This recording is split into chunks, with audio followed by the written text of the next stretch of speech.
নমস্কার বন্ধুরা, সবাইকে শুভ সকালের অনেক অনেক শুভেচ্ছা জানিয়ে তোমাদের পছন্দের ধারাবাহিক শুভ বিবাহের আজকের পর্বের রিভিউ নিয়ে আমি পৌঁছে গেছি তোমাদের সামনে। বাংলা সিরিয়াল সমাচারে তোমাদের সবাইকে স্বাগত জানিয়ে আজকের পর্বের রিভিউ আমি শুরু করছি। শুরুতেই তো আমরা দেখতে পাচ্ছি তেজ তো সুধাকে নিয়ে ব্যস্ত। সুধাকে ছাড়তেই চাচ্ছে না এক মুহূর্তের জন্য তেজ। সুধা বলছে তোমার নেশা হয়ে গেছে। বলে তাতে কি হয়েছে, আমি আমার বউয়ের সাথে আছি, কে কোন কাজে বাধা দেবে বলো। এরপরে যখন সুধার কাছাকাছি আসার চেষ্টা করে তেজ, সুধা দেখতে পায় যে ঘড়িটা দেখে একটু অবাক হয়। সেখানে ক্যামেরার মতো কিছু একটা নোটিস করে। যখন ক্যামেরাটা নিয়ে উঠতে যাবে তেজ আবারও কাছে টেনে নেয় সুধাকে, আর অটোমেটিক্যালি ঘড়িটা উল্টে যায়, যার ফলে ক্যামেরাতে আর কোনো কিছু দেখা যায় না। এরপর তো তাদের মধ্যে একটা ভালোবাসার মুহূর্ত তৈরি হয়। আর ওদিকে দেখা যাচ্ছে ঝুম্পা বলছে যে কিডন্যাপিং এর প্ল্যানটা আলোচনা করছে আর কি। তখন অনিমেষ বলছে, আরে এই প্ল্যানটা আমার মাথায় আগে আসেনি কেন। সিনেমায় যেরকম দেখা যায় যে এরকমভাবে কিডন্যাপ করলে অনেকগুলো টাকা দাবি করে, তারপর সেই টাকা এসে দিয়ে দেয় মানুষকে বাঁচানোর জন্য। এরকমই একটা ফিল্মি প্ল্যান বানিয়েছে ঝুম্পা। আর অনিমেষ আর তরিতা তো শুনে খুব খুশি হয়ে গেছে। মনে মনে বলছে ঝুম্পা, আজকে রাতের মধ্যেই তো আমাকে বাপিকে 1 কোটি টাকা পাঠাতে হবে। তার জন্যই ঝুম্পা এই ষড়যন্ত্রটা করেছে। আর সেখানে অনিমেষ আর তরিতাকে ইউজ করছে মাত্র। এদিকে দেখা যাচ্ছে ঝিনুককে তেজের মা ডেকেছে। সিঁড়ি দিয়ে নামতে গিয়ে পড়ে যাবে যখন, তখন সমুদ্র এসে ধরে ফেলে। আর কিছুক্ষণ পর তেজের মা সেখানে এসে ঝিনুককে কিছু বলতে যাবে কি, ওরকম একটা দৃশ্য দেখে, যেটা দেখে তেজের মার কিন্তু একদম ভালো লাগে না। এদিকে তো বাগানের সমস্ত পিচকারিগুলো গোছাচ্ছে। এদিকে রেশমি, এদিকে চিরকুট, সবাই মিলে আর কি। চিরকুটের পেয়েছে খুব খিদে। বলছে আমি যদি এখন খেতে না পাই না, এই টেবিল চেয়ার এই সব কিছুকে চিবি চিবি খেয়ে ফেলবো। তখন রেশমি বলছে, চিন্তা করিস না, এত যখন খিদে পেয়েছে এতক্ষণ দোল খেললি কেন। আচ্ছা চল ভেতরে গিয়ে আমরা বরঞ্চ বৌদির হাতে রান্না খাবো সুন্দর সুন্দর। এই বলে রেশমি একটু কাজে গেছে, একটু সাইডে গেছে। সেই মুহূর্তে দেখা যাচ্ছে একটা বাগানে একটা ছোট্ট গাড়ি দেখতে পেয়েছে চিরকুট। সেই গাড়িটা তুলতে গেলে গাড়িটা সমানে এগিয়ে যাচ্ছে। তারপর আবার গাড়িটাকে ধরে ফেলে। বলছে এটা তো রিমোট কন্ট্রোল কার, রিমোটটা কার কাছে। এই ভাবতে ভাবতেই চিরকুটকে পেছন থেকে এসে কে যেন মুখ চেপে ধরে নেয়। চিরকুট অজ্ঞান হয়ে যায়। তখন চিরকুটকে বস্তায় ভরে নিয়ে চলে যায়।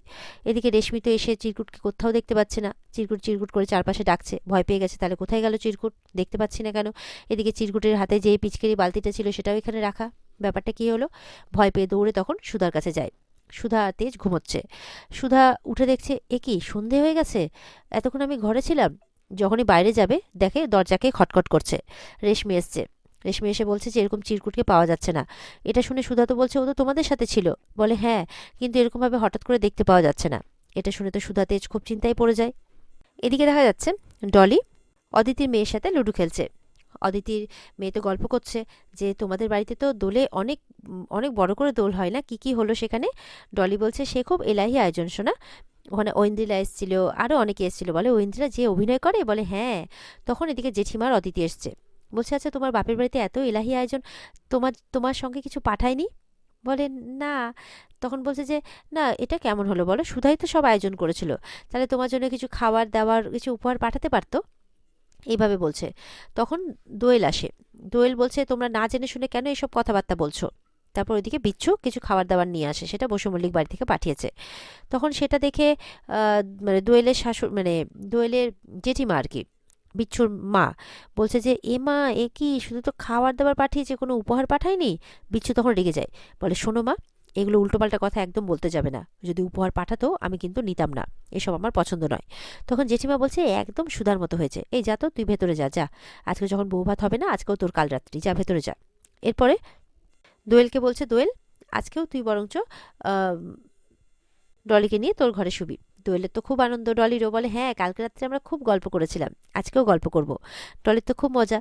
এরপরে ডলিকে বলছে অদিতি, আচ্ছা আমরা না খুব গরিব মানুষ, তুমি তো এসিতে থেকে বড় হয়েছো, বলো তো তোমার এখানে তো খুব গরম লাগছে নিশ্চয়ই। তো তোমার দাদাকে বলো না, তেজকে, যে একটা এসি তোমার ঘরে লাগিয়ে দেবে। মনে মনে ভাবছে বসু মল্লিকরাকে আর একটা এসি লাগালে পুরো বাড়িটাকে ঠান্ডা করে দেবে একদম, এরমভাবে ভাবছে অদিতি। জেঠিমাও তো চোখ নাড়াচ্ছে, হ্যাঁ ঠিকই। তখন ডলি বলছে না না, আমার এখানে কোনো অসুবিধে হচ্ছে না। আমাকে বৌদি বলেছে যে এখন থেকে এটাই আমার বাড়ি, আর এখানে আমাকে সবকিছু মানিয়ে গুছিয়ে নিতে হবে, তাই আমার কোনো অসুবিধে হচ্ছে না। তখন জেঠিমা মনে মনে ভাবছে এই সুধাটা সবার মাথা দেখছে একদম খারাপ করেই পাঠিয়েছে। আর ওদিকে বসু মল্লিক বাড়িতে চিরকুটকে খুঁজে পাওয়া যাচ্ছে না, এই নিয়ে সবাই খুব চিন্তা করছে। এদিকে চিরকুটকে খুঁজে পাওয়া যাচ্ছে না জেনে তো ঠাম্মি একদম অসুস্থ হয়ে পড়ছে। তখন ঠাম্মিকে সবাই সামলাচ্ছে, বলছে অতটুকু ছেলেটা কোথায় গেল, ওর জন্য চিন্তা হবে না। এদিকে তো সবাই ভাবছে যে চিরকুট তো যথেষ্ট বুদ্ধিমান, ও তো এইভাবে চলে যাওয়ার কোন ছেলে নয়। সুধাও এক কথা বলছে। মেচকা উল্টোপাল্টা বলছে, যা আরও রাস্তা থেকে কুড়িয়ে আন তেজ, এই যত সব উটকো ঝামেলা। বলে, খবরদার মেচকা, একদম এইসব কথা বলবে না, চিরকুট আমাদের বাড়িরই একজন। তখন সুধা বলছে, আমাদেরকে এবার ইমিডিয়েট পুলিশে খবর দিতে হবে। ওদিক থেকে কিন্তু ঝুম্পা সবটা শুনছে। শুনে নিয়ে কিন্তু ওদিকে তরিতা আর অনিমেষকে খবর করে। তরিতা আর অনিমেষ জোকারের বেশে চিরকুটকে একটা ঘরের মধ্যে বন্দি করে রেখেছে। ওরা বলছে, চিন্তা করুন, এখন চিরকুট ঘুমোচ্ছে, আর যতক্ষণ ঘুমোবে ততক্ষণই আমাদের মঙ্গল। তো এরপরে তো অনিমেষরা চিন্তা করছে যে এরপরে পুলিশে খবর দেবে, পুলিশ আসলে আমাদেরকে তো পেয়ে যাবে, তখন তো বাজে ব্যাপার হয়ে যাবে, আমরা বাজে ফাঁসবো। তখন তরিতা বলছে, কিচ্ছু হবে না, চিন্তা করো না, ওদেরকে একটু ভয় পেতে দাও, তারপরে আমাদের কাছ থেকে একটা ফোন যাবে, টাকার ফোন। তখন তেজ বাধ্য হবে টাকাগুলো দিতে, আর আমাদের হাতে অনেক টাকা আসবে। এরকম করে খুব মজায় আছে তারা। আর ওদিকে সুধা কিন্তু প্রতিজ্ঞা করেছে যে যে এই কাজটা করেছে তাকে ধরেই ছাড়বে। ওদিকে দেখা যাচ্ছে ডলি বলছে যে আমার না খুব খিদে পেয়েছে, মনে হয় বৌদি আমার জন্য সরভাজা পাঠিয়েছে, দাও খাই। যেই খেতে যাবে অমনি হাতটা ধরে নেয়। তখন বলছে যে দোয়েল বলছে, কেন তুমি হাতটা ধরলে, কেন খেতে পারবে না? তখন বলছে যে তুই চুপ করে থাক, তুই নিয়ম কানুনের কি বুঝিস, এখনো বউ ভাত হয়নি, এই বাড়ির খাবার খেতে পারবে না, তাছাড়া এটা আমাদের জন্য এসেছে, এটা আমাদের, এরকমভাবে বলছে। এরপরে তো ঠাম্মি এসেছে, কি ব্যাপার, তাহলে কি বাড়ির বউ বাড়ির খাবার মানে খাবার খাবে না, না খেয়ে থাকবে? অতিথি বলছে, এমা না না, তা কেন হবে, আমি ওর জন্য বাইরে থেকে খাবার আনিয়ে রেখেছি। এটা শুনে তো ডলি খুব খুশি হয়ে যায়। তুমি কি করে জানলে আমি বাইরের খাবার খেতে ভালোবাসি? থ্যাংক ইউ বৌদি। এই বলে তো খুব খুশি হয়ে যায়। ঢাকা অবস্থায় একটা থালাতে খাবার এনে দেয়, খাবারটা কিন্তু ঢাকা রয়েছে। দোয়েল বলছে, ঠিক আছে, খুব ভালো, তাহলে তুমি বৌদি এবার এটা খেয়ে নাও, আর চলো ঠাম্মি আমরা বরঞ্চ গিয়ে বিছানাটা করে ফেলি। এবারে দোয়েল কিন্তু ঠাম্মিকে নিয়ে চলে যায়। আর এদিকে ডলি তো মহা আনন্দের সাথে খেতে বসে। এবার যেই থালাটা খুলেছে দেখছে শুকনো মুড়ি আর বাতাসা। এটা দেখে তো মনটা খারাপ হয়ে যায়, যে শুকনো মুড়ি।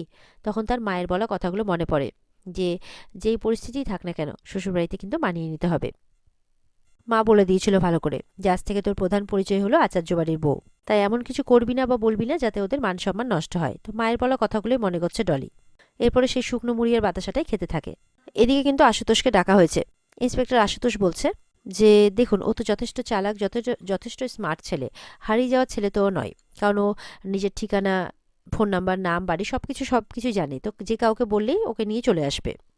আমি সন্দেহটা অন্যদিকে করছি, তো আমি এখনই বলতে চাইছি না, তবে আমার মনে হচ্ছে কেউ যদি কিডন্যাপও করতো তাহলে তো টাকা পয়সা চাইতো, যেটার ফোন কল আমাদের কাছে এখনো আসেনি। তখন সুধা বলছে, কি বলছেন আপনি, কিডন্যাপ? এদিকে এটা শুনে তো ঝুম্পা ভয় পেয়ে যায়, বলছে যে এদিকে তো কেস জন্ডিস হচ্ছে, ওদিকে তো ঝুম্পা বলছে ওদিকে মানে তরিতারা যে কি করছে এটা চিন্তা করছে আর কি, যে সবকিছু সামাল দিতে পারছে তো। এদিকে তরিতা প্ল্যান করছে 10 কোটি চাইবে। তখন অনিমেষ বলছে যে যদি 10 কোটি চাও না, তাহলে 1 টাকাও কিন্তু আমরা ভোগ করতে পারবো না, আমরা 3 কোটি চাইবো, 3 জনে 3 কোটি, ব্যাস।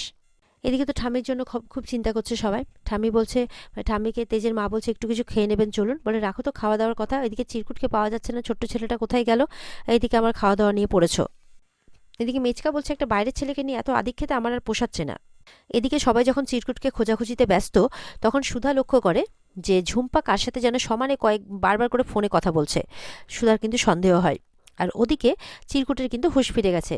চিরকুট বলছে, এমা আমি এটা কোথায় এসে গেছি, কোথায় আমি এটা আছি, আমি তো বুঝতে পারছি না। আর সামনে তো এরা জোকারের বেসে আছে। বলছে, এরা জোকারগুলো কারা, আমি কি কোনো সার্কাসে এসেছি নাকি, এ কি? তখন তো তরিতারা হ্যান্ডসাম করতে থাকে, তাও আবার উল্টো বন্দুক ধরে। তখন তো অনিমেষ বলছে, এ কি করছো তুমি, তো উল্টো বন্দুক ধরেছো, ধরা পড়ে যাবে তো। এবার চিরকুট কি করছে, চুপচাপ কিন্তু ফলো করছে তরিতাকে ওপর থেকে নিচ, আর অনিমেষকে ওপর থেকে নিচ, ব্যাপারটা কি হচ্ছে। আর এদিকে তরিতা তো ভয় পাচ্ছে, চিরকুট আবার আমাদেরকে এইভাবে ফলো করছে কেন, মানে চিরকুট কিন্তু চিরকুটের তাণ্ডব শুরু করে দিয়েছে। এবার সুধা চলে গেছে ডাইরেক্ট ঝুম্পার কাছে, গিয়ে বলছে, চিরকুট কোথায়? ঝুম্পা তো ভয় পেয়ে গেছে যে আমাকে কি তাহলে কথা বলতে শুনে নিল নাকি। আর এখানেই আজকের পর্ব শেষ হয়ে যায়। তো বন্ধুরা, এই ছিল আজকের পর্বের রিভিউ। ভালো লেগে থাকলে অবশ্যই কিন্তু পর্বকে লাইক, কমেন্ট আর আমাদের চ্যানেলকে তোমরা সাবস্ক্রাইবটা করতে ভুলবে না। আর এই পর্বের ফুল এপিসোড দেখতে অবশ্যই তোমরা স্টার জলসার পর্দায় চোখ রাখবে। তাহলে দেখা হচ্ছে আগামীকালকে। সবাই ভালো থাকবে, টাটা।